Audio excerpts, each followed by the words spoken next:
Ever wondered if your advertising dollar is really working for you? If your ad would have been here, you and more than 4 million people would be listening to it right now. Contact ads at xzoneradiotv.com. All Hit Radio.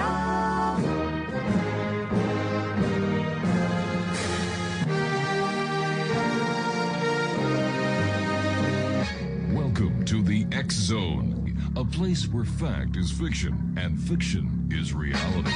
Now, here's your host, Rob McConnell.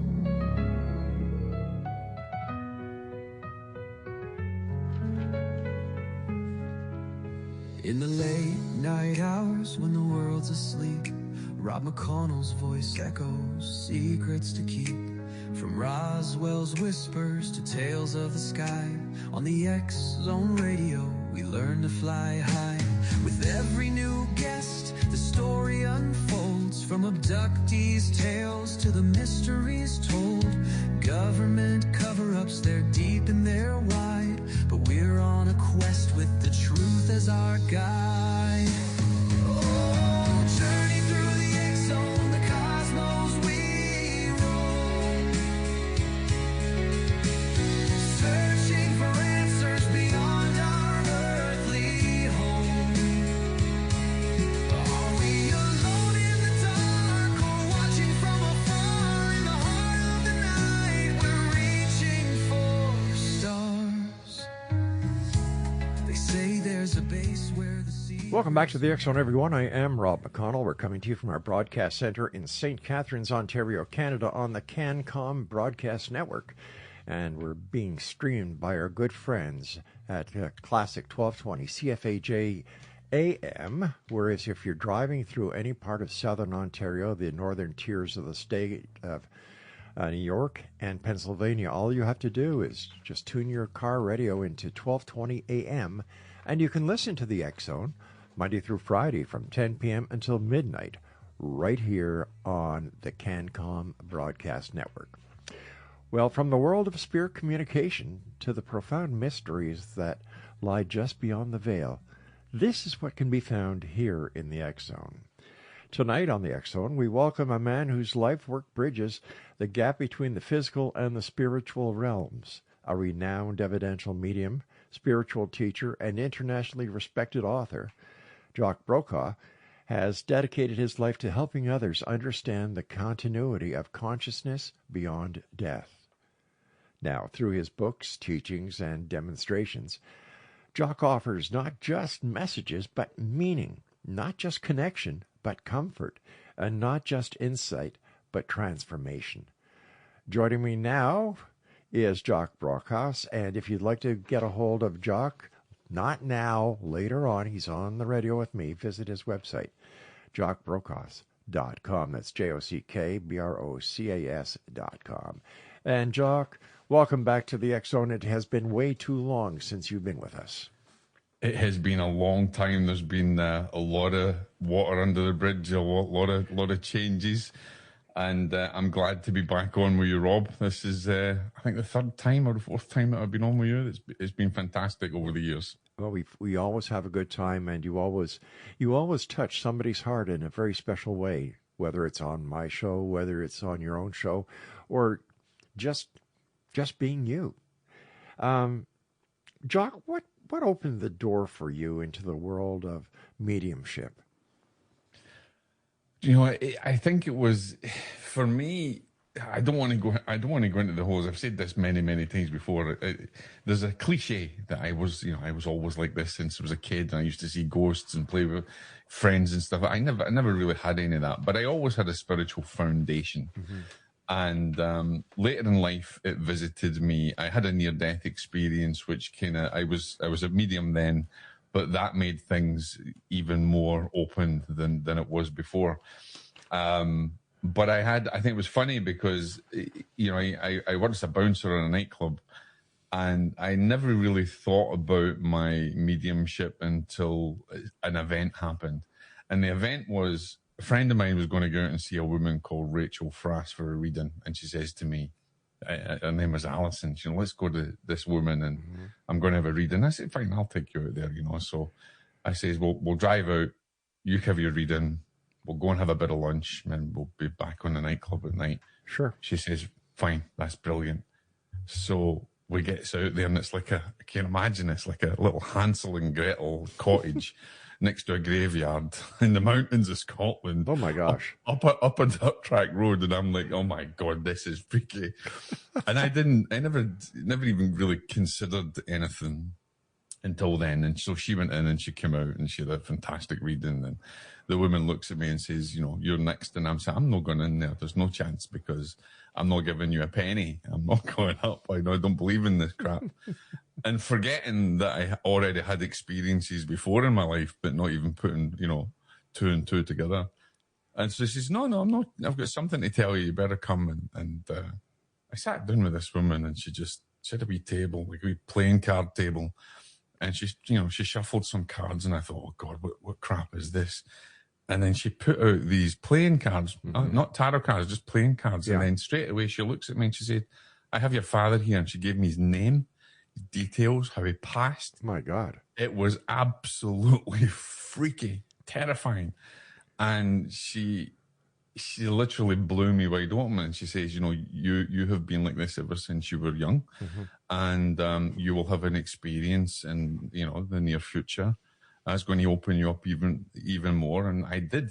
I ended up seeing a vision of my father who had passed years before, and that frightened the living daylights out of me, and I ended up going down to what I called the spooky church, and that was it. And then I met my wife, and my wife, as I've said many times before on the show, Rob, my wife took a bit of coal and turned it into a diamond, because she still is a professional medium, and used to demonstrate in Wales and all over the UK, was very well known for what she did. She was an amazing person, and still is an amazing person. So you're the piece of coal that she turned into the diamond? Yeah, I'm the piece of coal that she turned into the diamond. Yeah, she trained me to be the medium that I am.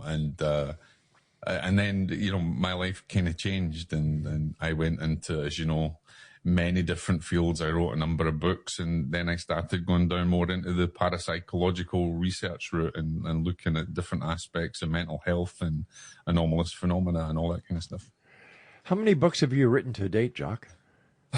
4 books, but 3 that I'm proud of. So, and a couple that are in a couple that are probably in the fireplace, and another couple that I'm probably going to be working on a new grief book. I have to ask you this: what is the title of the book you're not proud of, and why? Jeez, Powers of the Sixth Sense. It's a good book, but it wasn't the one I wanted to write. I see. The one that I wanted to write was called Safety by Intuition. And I like that. The editor and the publisher that gave me the deal basically said to me, look, you're not an author, you're not well known, but you have got an interesting background. That's what's going to sell. If you want a deal, this is what I want you to do, take it or leave it. And I was very naive and stupid, and I said, okay, but it wasn't the book that I wanted to write.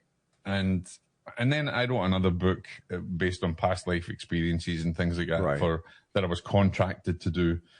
But it wasn't I think anybody who writes a book, Rob, it's got to come from them. It's got to be your heart and soul has got to go into it. You can't really do something that somebody else wants. Nope. And that's what I kind of kicked myself for. I wish I'd just stuck by my guns and said, sod it, I'll wait and I'll do it. But of course I had delusions of grandeur. I thought I was going to write a blockbuster and I'd retire by the sea and I'd write for the rest of my life, and then realized that the publishing industry is not like that. Oh no. They're worse than jackals. I never did get my cottage by the sea. Well, you're not dead yet. No, that's true. Yeah, that's true. You're much more of a gentleman than I am, and this is why, because that little lady that shuffled the deck of cards, and it was a deck of playing cards. I would have said, before you read anything, are you playing with a full deck? No, I don't know. So you had to bring that one out. Oh yeah, I really did. It was killing me. It was killing me. I can imagine you sitting in the studio now going, oh my God, I can't believe you've given me that. You just led me right into that one. Oh, yeah. The old joke used to be, if the Pope calls, I'm not here. See, he's calling you instead. What was it like the first time, Jock, that you actually realized that someone from the other side was communicating with you? I think when I'll go back to when I was a child, when I was a young boy, I spent, and I wouldn't say communicated with me, but in a kind of roundabout sort of a way. My uncle was a monk in a monastery. Of, you know, people who have listened to me on your show before, go back and listen to some of the other ones where we talk about demonology and all that kind of stuff. But we had, I had an experience where I was up in the monastery and I stayed in the attics, and I spent most of my youth in the monastery. I loved being there. I wanted to be a priest. I wanted to give up my life to God and Jesus. And I was young, and, you know, I remember in the middle of the night, I got up, I was bursting for a pee. And the thing is, and you know what it's like, is you're in this monastery, and it's like an old Scottish, an old Scottish castle. Right. And all these religious figures that have got, you know, pictures on the wall. I'm up in the attics. It's a long way down to the toilet. There's pictures, there's statues, and you think everybody's looking at you. You think all these pictures and these statues are staring at you and judging you. So it's quite scary, right? So I was sitting, I've got rosary beads in hand, and I'm like, oh, I've got to go for a pee, I've got to go for a pee. And I remember just go for it, just shut your eyes, run down the hallway, and it was like an L shape. You run up the hall from where my room was, and then run down, and then to the left, into the toilet. And I ran down, went in the toilet, and as I come out, I turned around and I looked, and I saw this priest, this monk, way down in the hallway, and he had just came into view, and I waved at him. And I was like, oh, hello, Father, you know. Right. And never thought anything of it. And then he just went through the wall. There was no door there. He just, and I that was the first time I'd kind of saw a spirit. And I remember the next morning I was talking to Brother Pius, who I loved dearly. And he showed me a picture of this, you know, we went in there was like an old library in the crypt, and I told him what I experienced. And I pointed out the picture of the person that he saw. Well, it turns out that was an old priest that had died in the 18th century. Oh, my good Lord. He couldn't hold his pee very long, could he? No, he couldn't. But I tell you what, it was the quickest pee I ever had in my life. Hey, listen, Jock, you and I have to take our first commercial break. Please stand by. Oh, never mind. I'm not going to say what I just thought. Go for it. Yeah, run down the hall, turn to the left. That's it. Okay, there we go. Ah, feel better. Exonation, a good friend of mine, Jock Brocas, is our special guest. And as you can guess, yes, he is Scottish, but he now calls the good old USA his home. If you'd like to visit his website, find out more about Jock, how you can contact him for a one-on-one consultation, JOCKBROCAS.com. And we'll both be back on the other side of this break as the X Zone continues with yours truly, Rob McConnell, from our broadcast center and studios in St. Catharines, Ontario, Canada, on the CanCon Broadcast Network and streaming on classic1220.ca. From Roswell's whispers to tales of the sky, on the X Zone Radio, we learn to fly high. With every new guest, the story unfolds, from abductees' tales to the mysteries told. You guys. Yeah. Breaking news on every screen. Check the vaults for little green. Government dust in folders old, looking for the saucers people told. Trump said, fine, let's open the stash. Find the aliens, clear the trash. People keep asking night and day, let's see what's hiding in the USA. Hey, open the UFO files, let's see what's there. Flying saucers, aliens, or just hot air. Every blurry light at 2 a.m. turns into a spaceship for them. Open the UFO files, read every cage. Turns out most things in the sky are satellites or some guy's drone flying by. Jock Brocas is our special guest. And, Jock, what have you learned dealing with spirits on the other side that it's like at the time that we are getting ready to make that transition from this reality that we call the present to the afterlife? Now, are you talking about the crossing over aspect of Yes. it, or are you talking about how when they're just before they leave the physical body? Because there's a really fascinating concept called terminal lucidity. All right, let's talk about going, and then gone. going. Well, I'm going to tell you a little funny story. There was when my grandfather was dying. My grandfather, I knew he didn't have long to go, and I knew there was something in me. I knew that my wife and I were visiting. We're back in Scotland. My grandfather's getting ready to pass. I know he's going to go that night, and I could feel it. Psychically, I could feel it and everything else. And I thought it's going to be a peaceful passing. So I'm in, and then we thought we'll just go to bed and let him pass in his sleep. And so I'm lying in the bed, and then all hell breaks loose. My mother is screaming blue murder, and she's going crazy. And she's screaming, and I was like, she's calling my grandfather back. Like, the guy's nearly 90. Just let him go, for God's sake, Sure. But her fear was bringing him back. Now, here's the interesting thing is that before he was getting ready to pass, he had this amazing amount of lucidity. He could see loved ones, people on the other side, his family that crossed over. And so there's a deep element of comfort in that. And it's important that we recognize that that's their real home, and we shouldn't be so selfish to want to keep them back. And that's when I learned that the crossing over is actually a beautiful experience. It's not something that we should be fearful of. It's something that we should be aware that it's a gift, really, in all essence. And so for me, I know from that passing and from other people's passing and from the many readings and things I've done and sitting with people, I used to, get called and go and sit with people who were dying, especially veterans and old veterans. And there's something beautiful about them. They feel like they're just getting rid of the shackles of the life that they've held here, and that they're going home. And it's beautiful for them, and they can see their loved ones, and it seems to be that something opens up, there's an element changes, and they're ready to cross.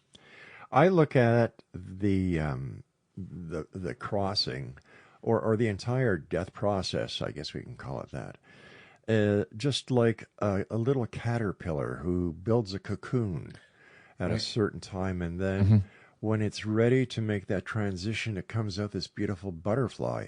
Yeah. And I think that Mother Nature has been giving us examples of what the transition actually is. I believe that from this mortal body that I call a meat suit, we go back into the spiritual realm where we're not shackled down by anything.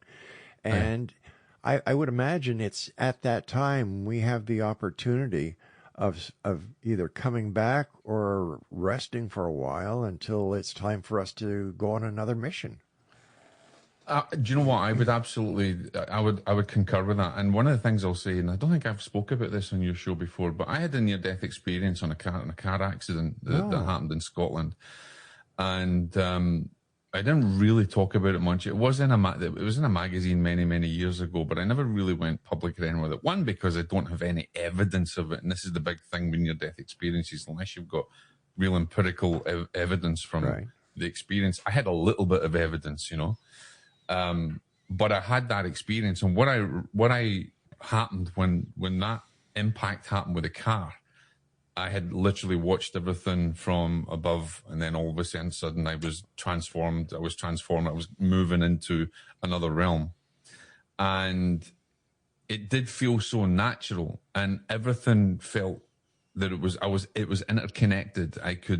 There was a translucence, there was an energy. I felt I was in a being's arms, an angel's arms, if you like, or a spirit guide's arms, and I could hear my father on the other side. It was my father that called my name, and then all of the impact happened. I heard my name, impact happened, boom, and I was out, and I was kind of having this near-death experience. Now, I never went to another realm where I met guides and had conversations and tea and crumpets, but I was in this realm, in this experience where it was so beautiful. There was no shackles, there was nothing. It just felt as if it was normal. Now, the interesting thing is what brought me back, and I could go more into it, but what brought me back was seeing, I could literally feel and could almost see my wife in the car, and that connection, that love, I knew it was time for me. I had to go back, and I knew it was time for me to go back because I was being told it wasn't my time. They were holding me there for that space, the time, and I went back.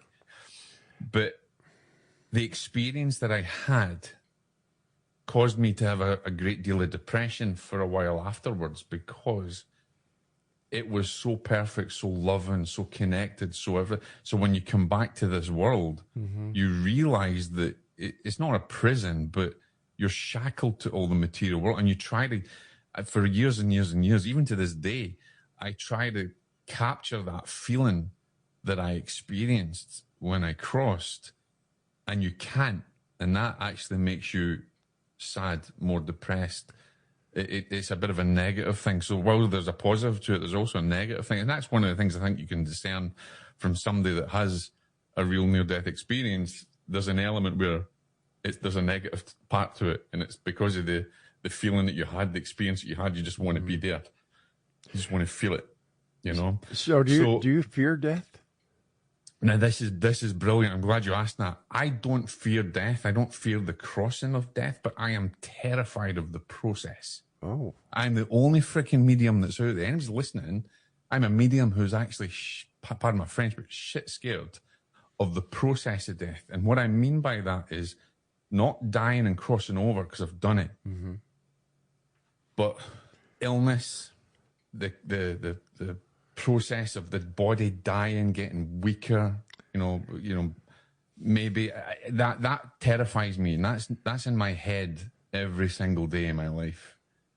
And the more that I deal with people's grief, and the more that I deal with lost, loved ones that have been, like I said to you before when we were chatting, right? Five people in a row, that we lost, and then more coming up. It's hard to cope with, even as a medium, to cope with the amount of grief and things you had. But it makes you face your own mortality, and you see people suffer. I've seen veterans and friends that have suffered in illness, and I don't want that, and I don't want anybody to suffer. And so the process for me of the getting up to the crossing, that terrifies me, but not the crossing. Jock, how does one's religious beliefs, affect them on the other side? Is there religion on the other side, or is it all one understanding of what spirituality is all about? I would say, Rob, that you come to that understanding. So let's say you are a Buddhist, and you're a Buddhist, and a Buddhist, a Christian, and so Muslim walks into a bar. Yeah, no. I was going to say, my God, he's setting me up this time.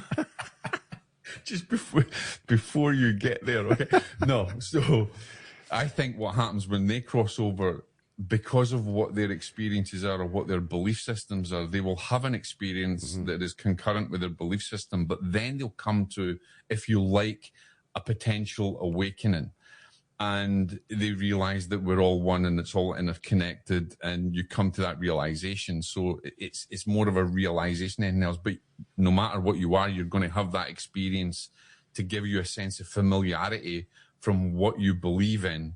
Then when you go over, that's what I feel is right for everybody. Because, I mean, I've read for so many people over the years and done a lot of research that everybody's experience, and even if there is different. I mean, there was recently, I read an article about a Muslim who had a near-death experience and met Jesus. Yeah. And you're like, what? So they never met Muhammad, they met Jesus. So it makes you think that you'll maybe have an experience to what you are familiar with, and then you'll come to an awakening. And I like to think about there's everybody's ontology. We have an ontology, a worldview, but our experiences, whether you have a UFO experience, an angelic experience, a mediumship experience, or a possession, obsession, your ontology changes. You can take psychedelics and meet a guide or whatever. Your ontology changes. You have an ontological shock, an ontological shift, and then a potential awakening. I think that's similar that what you have when you cross over. You have an awareness, and then it transforms. Like you said, the caterpillar, that Mother Nature has shown us our path right from day one anyway. And then we get an awakening, and then we come to the fact, well, there's no religion over there. There's, we're connected. And as far as I'm aware, from what I've experienced as well, from my experience, I had a body. I didn't float about in the ether with a little ball, as some people think. I was fully in a body. And I've seen loved ones that have been fully in a body in, an apparition type, setting. So I think it's as normal as we want it to be. Fascinating, Jock. How many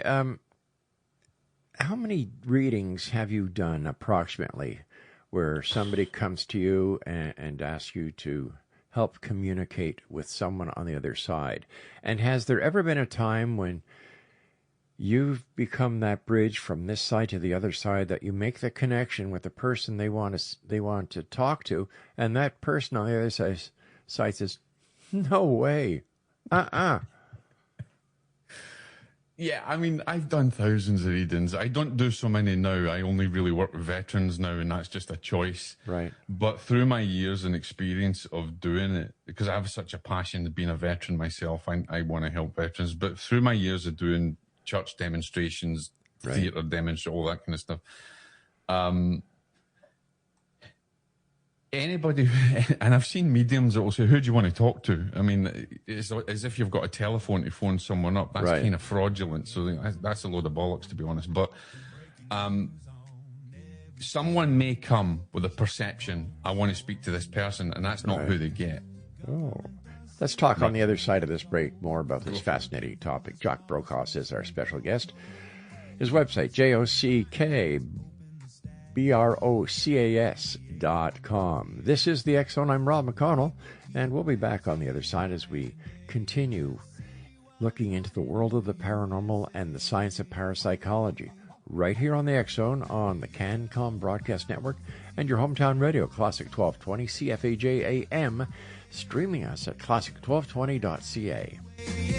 Turns into a spaceship for them. Open the UFO files, read every page, Area 51 or a storage cage. Turns out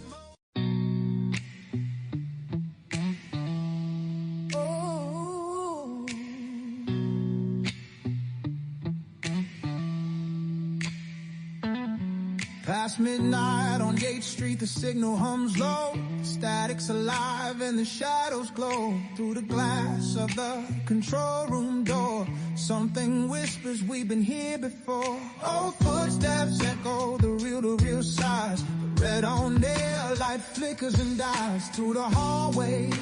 A chill creeps deep. CKTB never sleeps. Ghosts on Yates Street.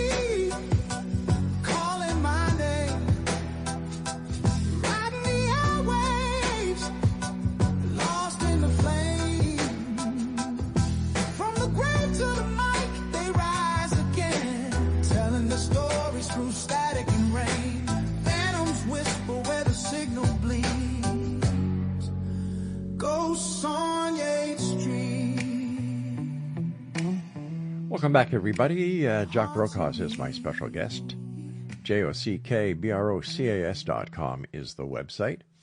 And what are some of the most common questions that you'll be asked to ask those on the other side that they may answer or they may not answer? And do they have that choice? Do you know what?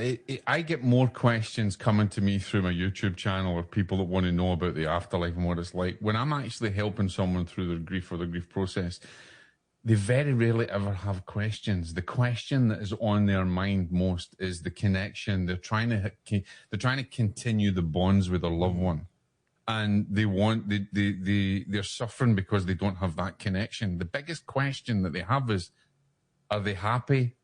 Are they on the other side? You know, and they get evidence based on that, or, you know, evidence of them being around them, evidence of them still being part of their life, evidence of something historical that you wouldn't know. People don't really come with a whole set of questions, or if they do, sometimes I've had people that they've asked a question of their loved one and it's been answered in the reading that we didn't even know the question existed. So I'll give you an example. Sure. I was reading for many years ago for a woman who lost her husband in a battlefield, and before she came to me to have the sitting, she asked him to, if it's really you, you'll tell me about the lights that you set up on the piano bar. And so as she asked that question, so it was like she'd already had an idea of how she wanted the evidence to play out. And we had a beautiful reading. There was so many things that was happening. There's evidence coming through, and then I turned around and I said, "You know what? He's telling me to talk to you about the piano bar and something to do with the lights in the bar." And she just broke down in tears because that was the one thing that she wanted to know, that he was still existing in her life. And I think that's beautiful, right? And it doesn't make me special in any way, right? Because anybody who's listening out there, the medium's not special. The medium's just a telephone. And the problem is some things we get in the way as well, because we have a human side of it. So we have to be able to discern between the signal and the noise. So on the other side, there must be a sign that says, for communicating with people on the other side, contact Jock Brocas, because the 3 ways of communication are television, telephone, tell Jock. That could be, absolutely. Yeah, absolutely. Yeah, they have their handbook over there. But, you know, so one of the things, Rob, is I don't think anybody... I mean, there's people that ask questions and things all the time about the continuation. But I think when people are really suffering, they just want to know that their loved ones are still in their life and they're connected. And here's the other big thing they want to know.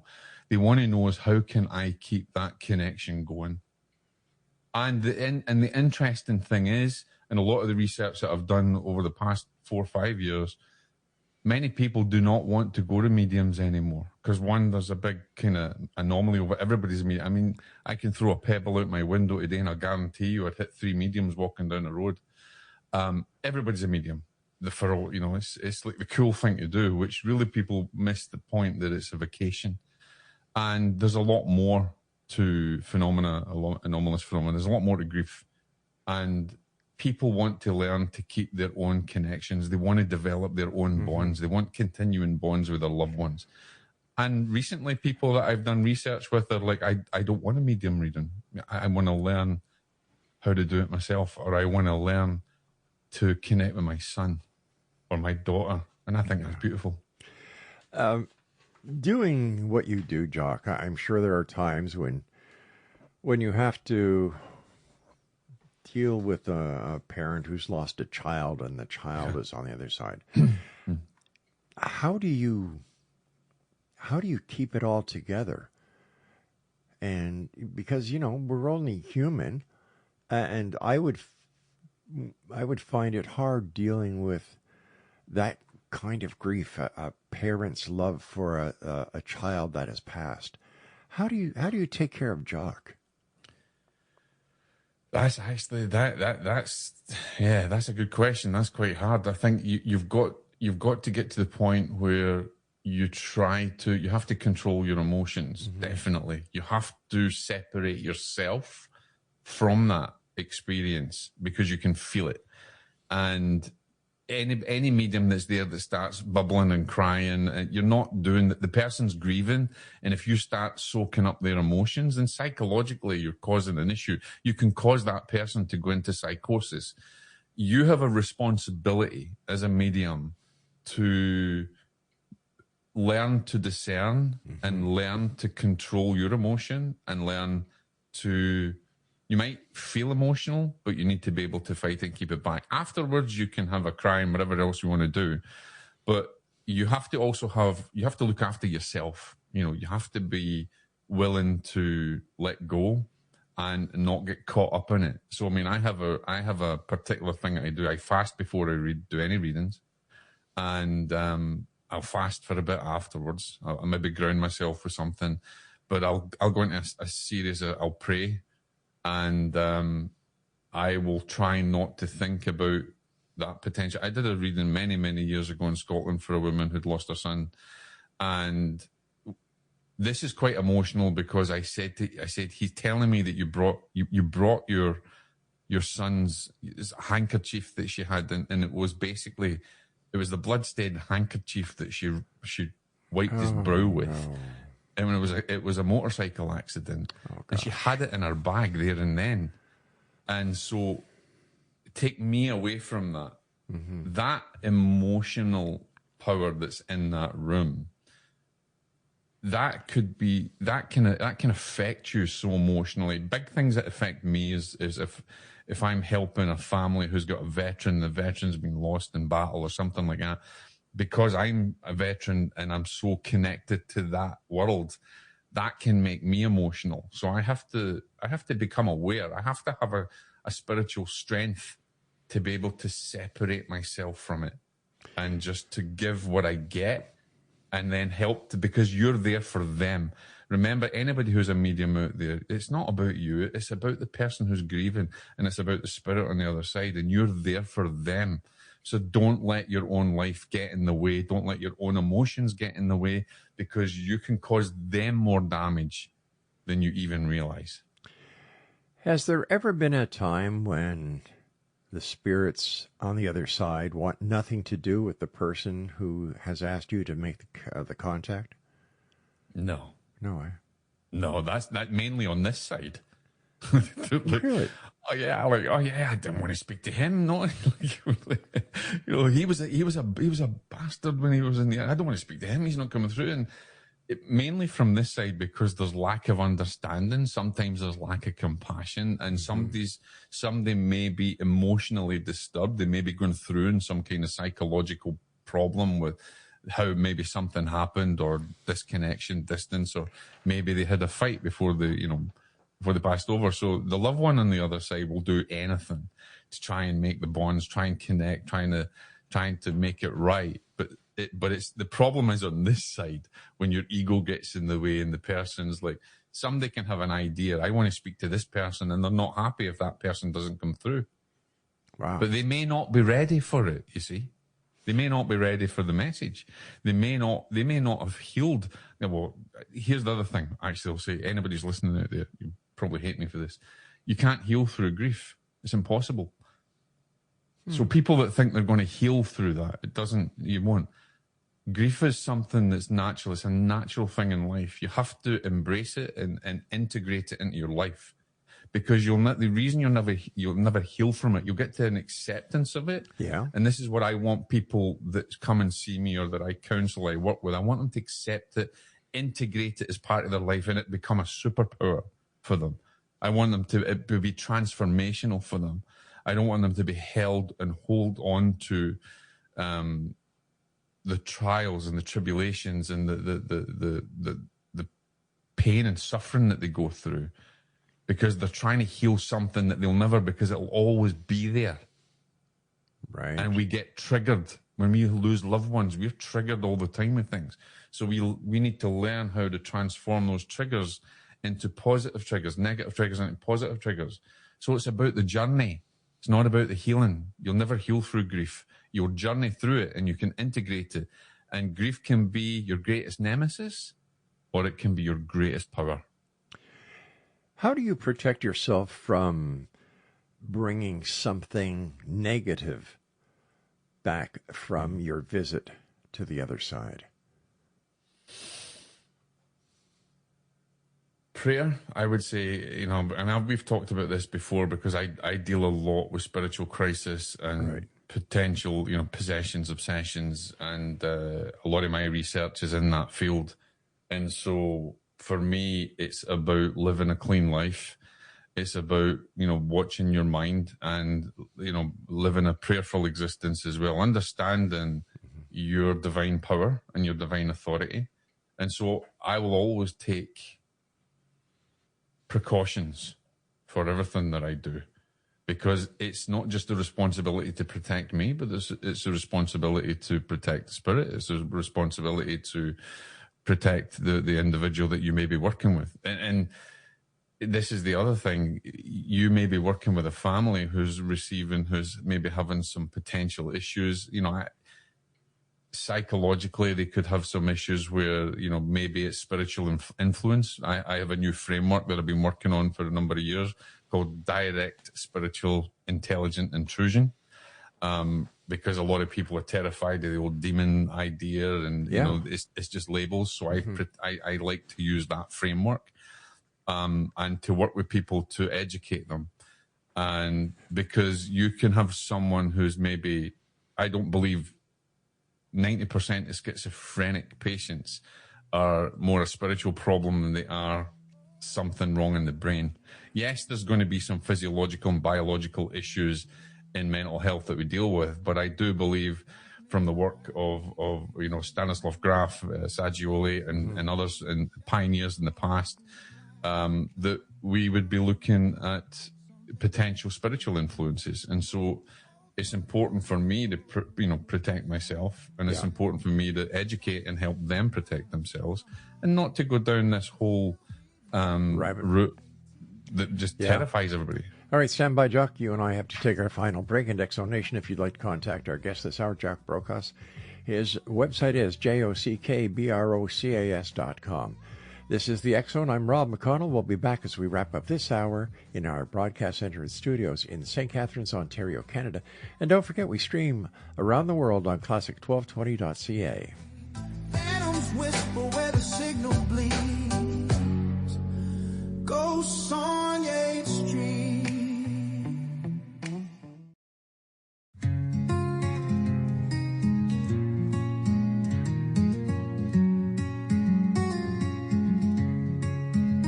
Today we gather, the candles are bright.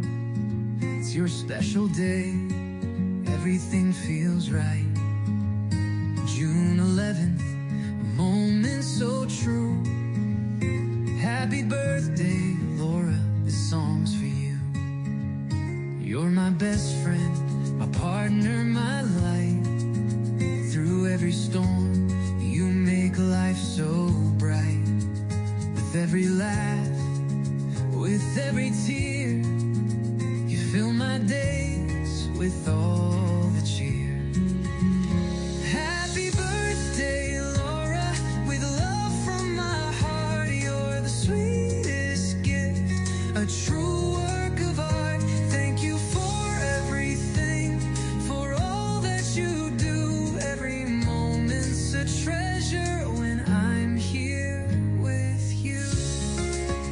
And welcome back. Jock Brocas is my special guest this hour. First of all, Jock, I want to thank you so much for coming on the show. It's always a great pleasure talking to you. And you, number of times you've been on the show, we've talked about demonology and exorcisms and so much more. Is there more evil making its way into the hearts of people that is a reason why this world is so screwed up these days, or is there another reason? You know, I don't think it's. See, I think he wants to blame somebody. You know, blame as evil, as demons, as things like that. I wrote an article for New Dawn magazine many years ago about influence and potential political circles and leadership. And whilst I think there's an element that can be influenced, I don't think inherently that the world is evil. I think that we see it because it's told, you know, we're told about it all the time. And the world is a hard place to live in, no matter, you know, whether it's back in the 18th century, the 19th century, moving on now in modern day. There's always been this yin and yang. There's always been this struggle, this power. And so I think, or I would say, I feel that people are misguided. They're not necessarily evil. Yes, there are some potential evil existence, but there's a lot more good in the world than there is evil. And people need to start looking toward that, toward the beauty, toward the excellent, the beautiful things that are out there rather than negativity. Yeah. We're controlled by social injustice. We're controlled by social media. We're controlled. We see evil because that's what they want us to see. We see evil because that's what we fear. That's an interesting way of looking at it. Now, you were telling me before we went on air that you're taking serious courses. Yeah. I believe you're working on a master's. You're also working on a PhD, and all this to make what you do that much better. That's phenomenal. To make it better for others, I think, not to make it better for me. I think I want to try and dispel the myths and to help people understand it at a deeper level. And new frameworks that I'm working on, instead of demonology and demoniacal possessions, I'm working on a new framework that might work between spiritual intrusion, mental health, and I'm working on ontological shock things at the moment. I'm in the middle of doing a dissertation research project for a master's degree in psychology, and then I'm going to do a PhD, and again in parapsychology, clinical parapsychology, because I have a passion to help people through grief. I have a passion to work for my fellow brothers and sisters in arms and that wear a uniform, that suffer needlessly. I have a passion to help people who are experiencing anomalous phenomena, and I don't want paranormal teams to go in and destroy their lives. I want to educate them. And so part of that for me is, I've been a medium. I've had loads of experiences. I've done the Yahoo stuff, but I also want to bring science and the academic to the people of the world to help educate them so that they understand it and they can make their own judgments and they can choose whatever path they want to do. And if I can help allay someone suffering that bit, make it easy for them, then that's what I'm going to do. What role does consciousness play beyond the physical death, Jock? I like to think so. This is we talk about the hard problem of consciousness, and this is an argument that's been going on for years. Will continue. I like to simplify things to an animating force, and I like to say that the animating force that gives us consciousness is the same animating force that animates the drop of rain to fall, that animates the tree to grow, the seed to grow, the flowers to bloom, that gives us life, that we're all interconnected. Without consciousness, we don't exist, and we don't have any feeling or sense of self. Yeah. So the way I think about it is that we only exist because we are allowed to exist through that consciousness. Yeah. I think the way that I would think about it is, no matter what you think, if you're a soldier on the battlefield and your radio is broken, does it mean that the signal doesn't exist? No. If you're in the studio and your equipment breaks, does it mean the signal doesn't exist? No. There's a transceiver and a receiver. And I think the brain, for me, the brain is a transceiver and a receiver. The mind is a psychological building blocks of reality. And like consciousness, the brain is an expression of that.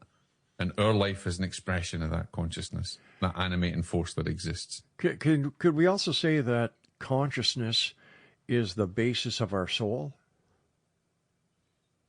Yeah, I would say it's an expression of our soul. I think the soul is the the aspect of the divine essence, the spark that we are.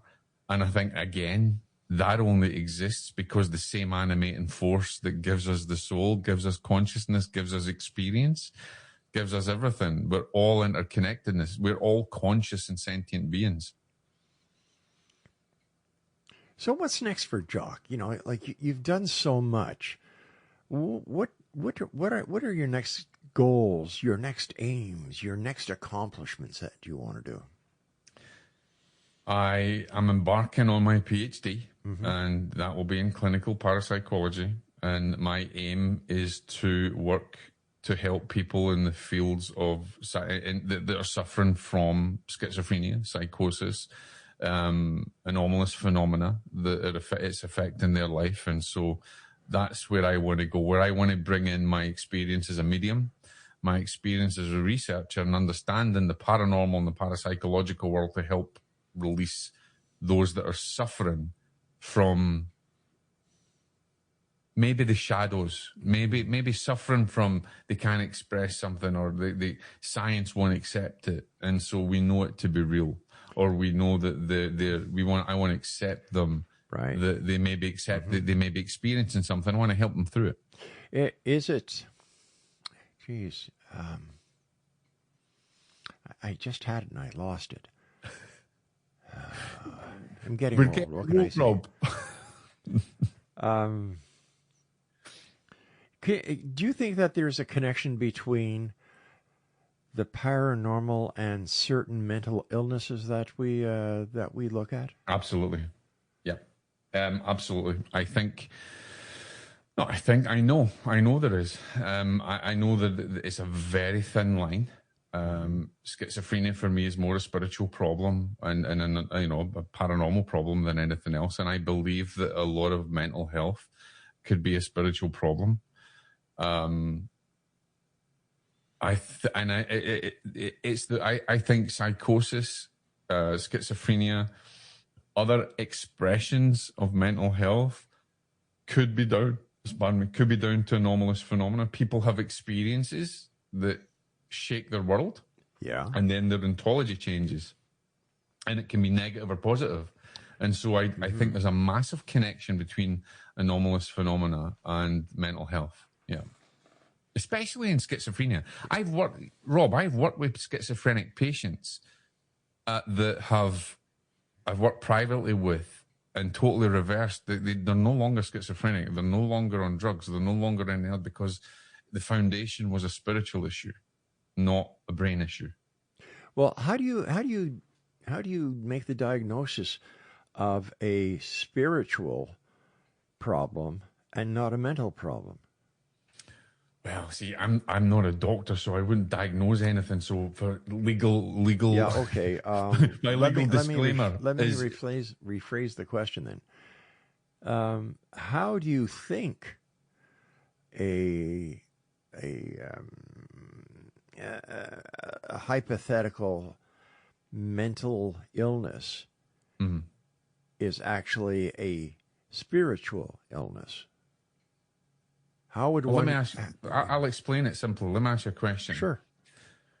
If you're walking down the road, yep, and you feel a bit uneasy, and you maybe see a couple of gangs, a couple of youths or a couple of troublemakers, maybe you don't know if they're carrying anything. You start to discern something very quickly. You start to feel it. You start to recognize a pattern. Your awareness, your brain, your mind starts to feel, you get a pattern.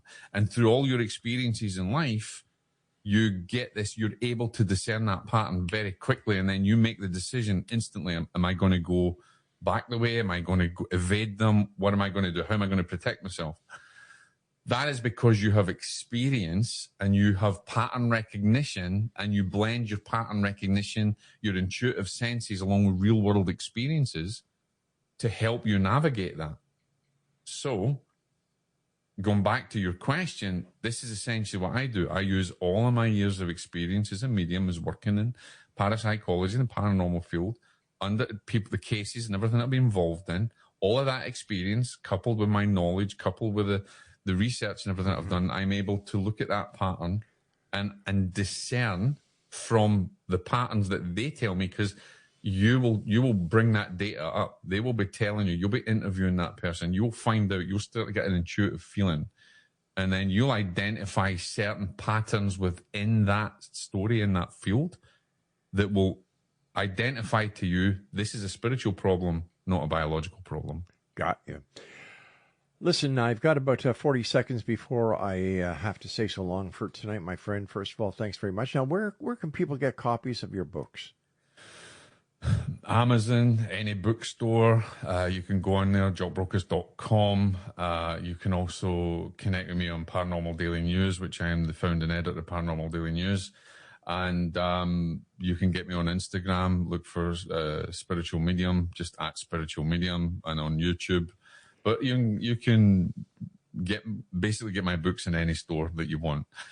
Soon, you'll probably be able to get them in a lot more because we're opening up our own PDN publishing division. Excellent. And my books will come from there from now on. My good friend, you and I will be speaking in the very near future. Take care of yourself. My God very bless. best to your wife, and stay out of trouble. Never, Rob. That's my man. Take care, Jock. All right, brother. God bless. Blessings. Bye-bye. All right, Exonation, and if you'd like to contact Jock for a one-on-one consultation, www.jockbrocas.com. I'll be back on the other side of this break as the X-Zone continues with yours truly, Rob McConnell, from our studios at the CanCom Broadcast Network and streaming around the world on your hometown radio, Classic 1220 CFAJ AM at classic1220.ca.